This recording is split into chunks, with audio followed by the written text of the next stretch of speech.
আসসালামু আলাইকুম রহমতুল্লাহ। কেমন আছেন বন্ধুরা সবাই? আশা করি ভালো আছেন। আর ভালো থাকেন এই দোয়া সকলের জন্য করি।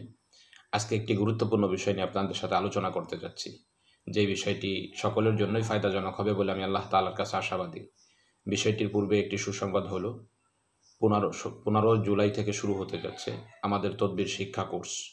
যে সমস্ত বন্ধুরা আমাদের কোর্সে ভর্তি হতে আগ্রহী, ডিসপ্লেতে দেওয়া নাম্বারে যোগাযোগ করে ভর্তি হয়ে যাবেন ইনশাআল্লাহ।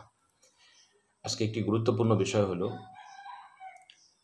পৃথিবীর মধ্যে এখনও বিশেষ করে বাংলাদেশে সহ অন্যান্য দেশে সবথেকে বেশি পেরেশানি এবং ফিতনা এবং দ্বন্দ্বের একটি স্থান হলো স্বামী স্ত্রী।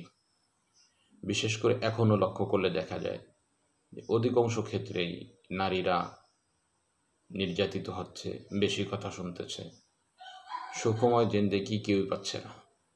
অসংখ্য নারী আমাদের কাছে এসে ক্রন্দন করে, স্বামীকে নিয়ে সে হ্যাপি না।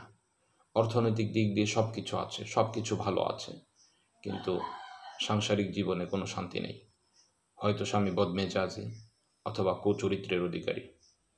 এই দুইটা জিনিসই একজন স্ত্রীকে বহু পরিমাণে আঘাত হানে এবং বহু পরিমাণে কষ্ট দেয়, যেটা সে অন্য কাউকে বোঝাইতে পারে না।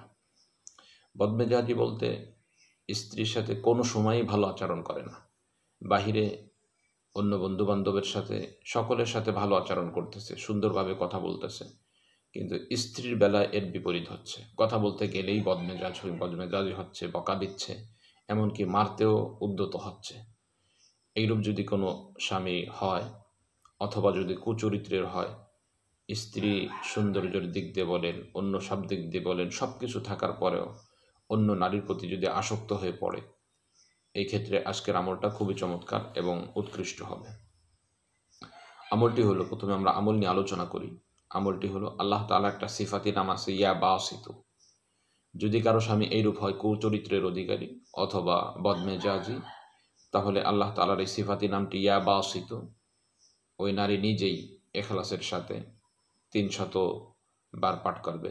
পাঠ করে পানি অথবা খাবার জাতীয় যে জিনিস আছে এর উপর ফুঁক দিবে। ফুঁক দেওয়ার পর এটা স্বামীকে খাওয়াবে। এভাবে এই আমলটি মোট 3 দিন করবে। প্রথম দিন পানি অথবা খাবার জাতীয় জিনিসে ফু দিয়ে খাওয়াবে। দ্বিতীয় দিন 300 বার পাঠ করে পানি অথবা খাবার জাতীয় জিনিসে ফু দিয়ে খাওয়াবে। তৃতীয় দিন আবার ইয়া বাসিত শব্দটি 300 বার পাঠ করে পানি অথবা খাবার জাতীয় জিনিসে পান করে ফু দিয়ে এটা স্বামীকে খাওয়াবে। এইভাবে 3 দিন করলে আশা করা যায় সে সবসময় হাসি মুখে থাকবে এবং স্ত্রীর সাথে সুন্দর আচরণ করবে এবং কুচরিত্রের যেই অভ্যাস ছিল এগুলো তার থেকে চলে যাবে ইনশাআল্লাহ। আমলটি খুবই ফায়দাজনক। ইখলাসের সাথে আল্লাহ তাআলাকে সর্বময় ক্ষমতার অধিকারী মনে করে আল্লাহ তাআলা দিলকে পরিবর্তন করে এই কথাগুলো নিজের জেহেনে সাজিয়ে বিনয়ের সাথে যদি আপনি আমলটি করেন, অতি দ্রুতই ভালো রেজাল্ট পাওয়া যাবে ইনশাআল্লাহ। তো আজকে এ পর্যন্তই। দেখা হবে অন্য কোনো দিন অন্য কোনো বিষয় নিয়ে। আসসালামু আলাইকুম ওয়া রাহমাতুল্লাহ।